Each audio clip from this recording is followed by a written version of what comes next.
kalau mau bikin legalitas NIB apakah sudah punya nama? Saya dipertanyakan waktu itu oleh Profesor Indra Uno.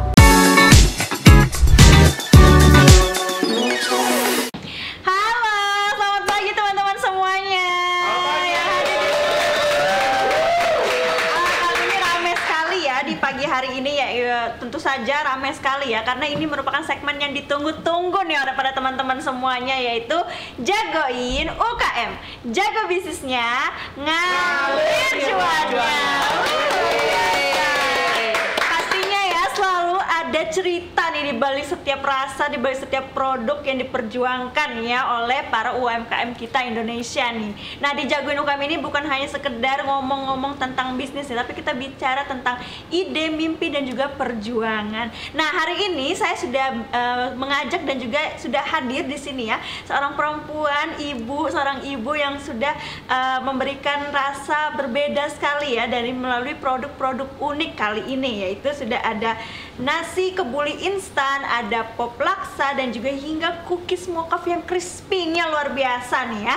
Nah, langsung aja kita langsung tanya-tanya nih dengan Ibu Eka, luar biasa. Halo, selamat pagi Ibu. Selamat pagi, assalamualaikum. Waalaikumsalam. Boleh Ibu perkenalkan diri dulu ke teman-teman semuanya yang ada di sini, silakan.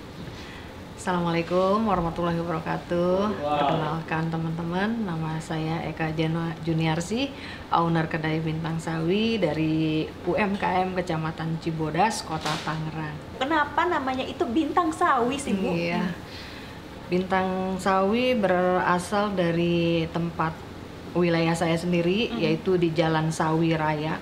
Dan waktu itu memang kebetulan saya mau bikin tahun 2020 ngurus-ngurus UMKM tuh, bikin NIB di OSS. Saya salah, tempo hari datangnya ke Pak RW. Dari Pak RW, Bu, kalau mau bikin legalitas NIB apakah sudah punya nama? Belum. Nama saya aja Pak, saya bilang. Mak Ekjun gitu. Oh, nggak bisa. Saya kasih nama mau Bintang Sawi ya. Itulah berawal dari situ. Oh, jadi berarti dari saran Pak RW-nya sendiri iya, ya gitu betul, ya Bintang Sawi. Alhamdulillah sampai sekarang nama itu jadi istiqomah buat saya sendiri. Dan kebetulan memang di sekitaran lingkungan RW 08 itu kelihatannya saya tampil beda dari yang lain. Oke, luar biasa. Melejit gitu. Ya, oke. Luar biasa sekali. Nah, kalau boleh tahu backgroundnya Ibu Eka sendiri ini sebelumnya apa sih sebelum masuk ke terjun dunia bisnis kuliner saat ini? Sejak tahun 1998 sampai 2019 background saya adalah pengusaha kurir kargo. Cuman kondisi 2019 setelah pemilu itu agak menurun ditambah corona waktu itu ya. Jadi sebelum menurun itu saya mengikuti pelatihan UMKM yang diselenggarakan oleh OKOC Indonesia, yaitu Pak Sandiaga Uno. Kita mengikuti beberapa pelatihan UMKM dari mulai pelatihan pembukuan, pelatihan produksi, pelatihan kemasan. Nah, kemudian saya dipertanyakan waktu itu oleh Profesor Indra Uno, Ibu rajin, pelatihannya keren, bagus, tapi saya belum pernah lihat produknya. Beliau bilang gitu, ada Prof, saya bilang. Terus teman saya bingung waktu itu, waduh iya ya, gue gak punya produk. Teman saya injek, ces ya, bilang aja rengginang rasa duren, rengginang rasa buah bit. Oh iya Prof, saya punya produk rengginang rasa durian. Mana produknya? Belum dibawa Prof, karena lagi dijemur. Alasannya ngebohong dikit itu ceritanya. Karena dari kata-kata itu saya komitmen tempo hari pulang kampung nih. Saya beli ketan sampai 100 kilo. Waktu itu saya buat, yakin pakai beli durian juga saya bikinlah rengginang. Cuman pada saat itu musim hujan. Jadi ya 100 kilo amsyau. Jadi gagal karena memang rengginang itu bikinnya harus 1 hari kering, tidak boleh besok lagi dijemur, jadi bantet. Dan juga di situ akhirnya kebingungan juga, saya mencoba nih bikin ini yang lain daripada yang lain di antara teman-teman UMKM. Saya coba bikin nasi uduk, udah kayaknya biasa. Akhirnya apa? Nasi kebuli nih gitu kan. Akhirnya saya coba bikin nasi kebuli dan saya coba bagi-bagi ke tetangga, ke teman-teman. Enak-enak, udah lu produk ini aja. Nah, bukalah ceritanya di gerai itu. Jadi cerita nih. buka di garasi ya. Ya, kita pakai modal apa adanya lah, itu namanya UMKM lah, dimaklum nggak perlu modal yang gede-gede. Di situ kita jualan lagi pada saat enak ya, corona datang ya, hari ya, jadi harus tutup karena setiap orang yang belanja dengar kabar si Anu terkontaminasi kena corona, akhirnya kita jadi setiap ada orang beli ya, gitu, setiap orang beli buru-buru tuh sanitizer semprotin semua bekas orang pada, akhirnya lama-lama capek juga ya. Seperti itu kita pengen press tapi capek, akhirnya ngikutin pemerintah tutup lah beritanya dalam sebulan itu ya. Itu jadinya. Berapa tuh pendapatan dari modal tersebut? Modal waktu itu masih ngangsur lah, tempo hari 40 juta tuh masih bisa buat muter-muter. Ya omset lumayan waktu itu, ya lumayan lah gitu, ketutup. Dan hiburan juga tentunya ya. Jadi waktu itu pernah, berarti awalnya itu masih seperti prasmanan biasa ya Bu ya, gitu, nasi kebulinya gitu. Nah lalu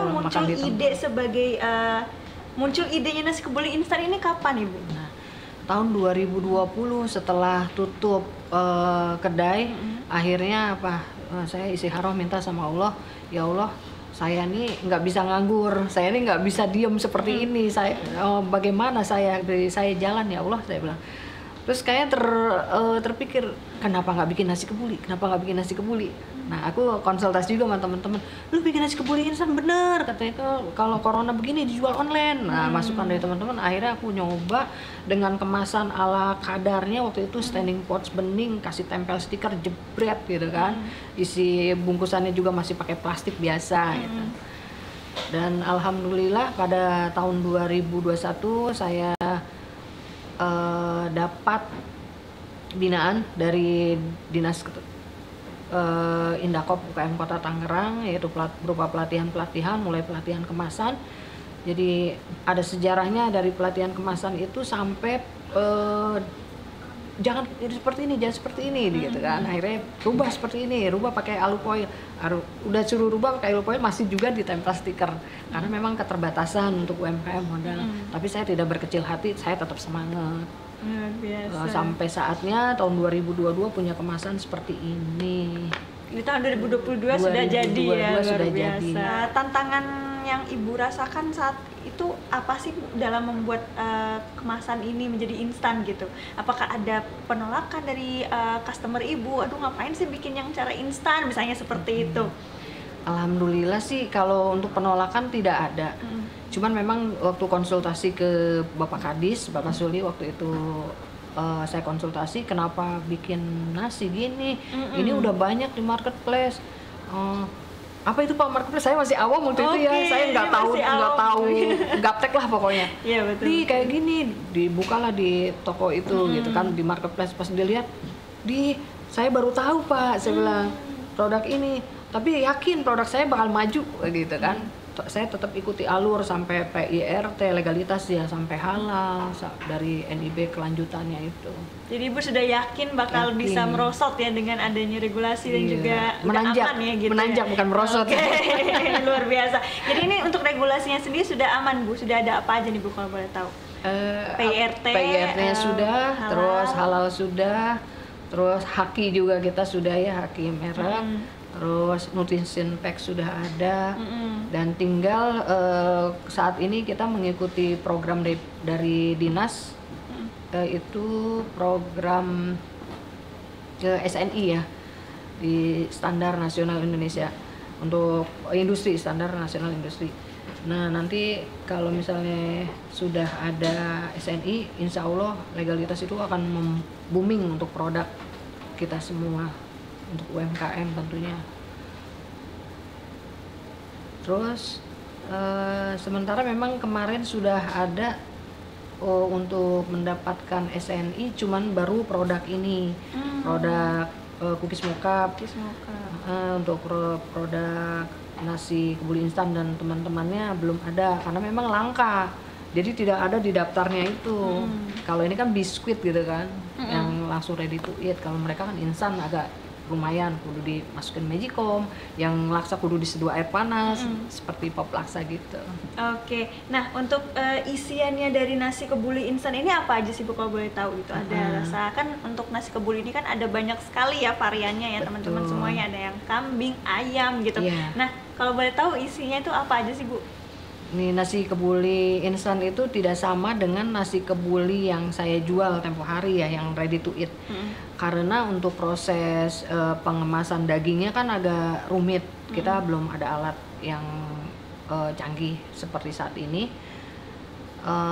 Ini baru saja beras yang sudah dibersihkan, disteril, divakum. Jadi masih berupa beras, terus ada berasnya beras India, kemudian bumbu rempahnya juga ada rempah lokal, ada rempah luar juga. Jadi tinggal ya mudah, praktis, ekonomis tentunya. Nah cara Ibu mendapatkan bahan baku itu apakah gampang atau masih agak ini nih, apa mulus-mulus aja nih gitu? Tapi kan berasnya beras dari India gitu, terus rempah-rempahnya gitu. Itu gimana ceritanya Bu? Ya alhamdulillah sih sampai saat ini belum ada kendala. Paling ya naik turun harganya aja ya. Naik turun harga itu. Kayak kapulaga India tuh kan lagi 1 juta sekilo gitu kan. Terus turun lumayan dapat 800, turun lagi dapat 600. Sekarang udah balik lagi tinggi. Itu aja sih, turun naik. Naik turunnya harga bahan baku itu apakah bakal mempengaruhi juga nggak satu produknya Pak Ibu tetap menjual harga yang sama nih walaupun harga bahan baku naik? Iya betul. Selama kan kita ngikutin HPP harga tertinggi, jadinya enggak. Masih aman lah ya gitu, walaupun harga bahan baku naik tapi untuk di HPP sudah Ibu hitung sendiri gitu ya, luar biasa. Nah kalau untuk cookies mocha ini apa sih keistimewaannya Bu gitu? Cookies mocha itu keistimewaannya dia lain daripada yang lain dari produk teman-teman. Yang selama ini kan cookies itu identik dengan terigu. Iya, tapi betul. kalau yang saya buat ini dari tepung singkong atau cassava atau mocha ya. Jadi gluten free.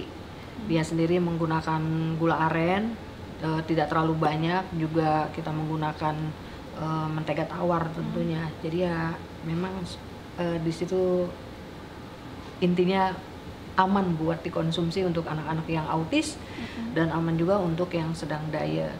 Jadi nggak perlu worry lagi ya gitu kalau makan cookies, nggak perlu takut gendut ataupun banyaknya gula juga ya gitu ya. Tapi ini pakai gula aren berarti ya, jadi nggak perlu khawatir lagi ya gitu ya. Nah kalau untuk pop laksa nih, nah ini saya unik banget nih, pop laksa ini terbuatnya dari apa? Terus cara buatannya itu seperti apa sih Bu? Iya.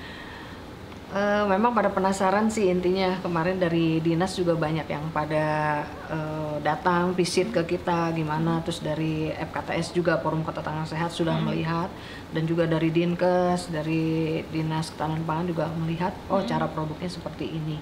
Jadi kita menggunakan mie tepung beras karena memang mengikuti dari aslinya laksa kuliner yang ada kuliner di sini ya, di kuliner laksa Tangerang ya, di Cikokol itu kita berusaha untuk menciptakan laksa itu sendiri identik rasanya dan juga mirip-mirip dengan laksa yang di kuliner itu gitu. Kenapa harus laksa instan? Waktu itu saya sendiri dapat prakarsa dari Bapak Kadis Suli. Terima kasih Pak Kadis kalau nonton hari ini. Tetap saya ungkapkan karena memang tanpa beliau kasih prakarsa saya tidak punya produk secanggih ini dan sekeren ini. Itu diolahnya juga lumayan, pengerjaannya tidak mudah dan tidak instan karena melalui bahan pengolahannya juga cukup lama dan pengeringannya juga ya lumayan lah seperti itu. Terus bumbu rempahnya juga tidak sembarangan karena kita harus menyesuaikan dengan cita rasa yang ada gitu. Oke, luar biasa ya. Nah ini untuk cara penyajiannya itu seperti apa sih? Apakah sudah ada bumbunya? Apakah harus ditambahin bumbu lagi nih gitu? Iya. Kalau untuk kita tinggal seduh aja sih pakai air mendidih tentunya biar cepat matang ya. Itu sudah bumbu, sudah mie-nya di dalam, cuman satu kurang telur atau topping ya, telur atau ayamnya itu belum ada. Sendiri, Betul. Itu tinggal seduh, kita aduk-aduk bersama bumbunya, kita tutup sebentar 5 menit, sudah diaduk kemudian sudah bisa dinikmati. Nah ini tuh aman gak sih Bu untuk pop laksa ini, karena kan ini mungkin terlihat seperti mie ya mungkin. Betul. Ya gitu. Nah untuk mie-nya ini tuh bakal aman juga nggak sih untuk dikonsumsi orang-orang seperti yang lagi diet ataupun yang lagi sakit misalnya gitu? Aman karena pop laksa itu tidak menggunakan bahan tambahan pangan. Makanya dia tidak bisa tahan lama dan apa ya, karena bahannya bahan alami dan cara produksinya juga masih alami, tapi kita mengikuti standar ininya ya, standar nasionalnya tuh cara produksi bagaimana. Aman karena, tapi untuk yang alergi santan misalnya, kita hanya menggunakan di sini santan bubuk. Dan juga tidak menggunakan santan yang dari pasar itu. Insya Allah sih dari serat itu aman sih. Selama ini aman-aman aja. Gitu. Aman ya berarti ya gitu. Jadi tinggal diseduh aja. Ini bisa pengganti nasi juga berarti betul. Ya luar biasa. Jadi kalau misalnya ada yang jalan-jalan ataupun camping ya gitu, yang naik gunung yang mau makan nasi juga boleh banget ya bisa gitu. Banget. Nah kalau untuk cookies mocha ini sendiri ada berapa varian rasa sih Bu kalau boleh tahu? Cookies mocha itu untuk sementara masih ada rasa toppingnya choco chip, topping kacang almond, topping wijen, dan topping kacang mede, itu aja sih. Nah ini saya lihat ini ada 2 varian nih nasi kebuli instannya gitu.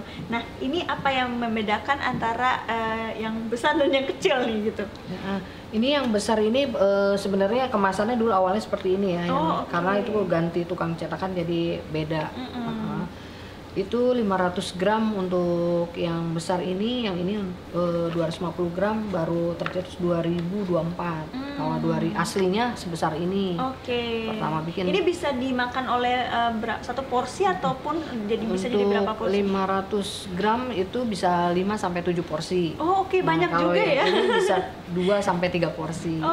Itu banyak sekali ya berarti ya gitu. Banyak, satu magicom kecil. Iya, satu magicom kecil itu bisa penuh gitu ya dalam satu paket gitu ya, luar biasa. Itu berarti untuk proses pengemasan dan produksinya itu gimana tuh Bu kalau boleh tahu?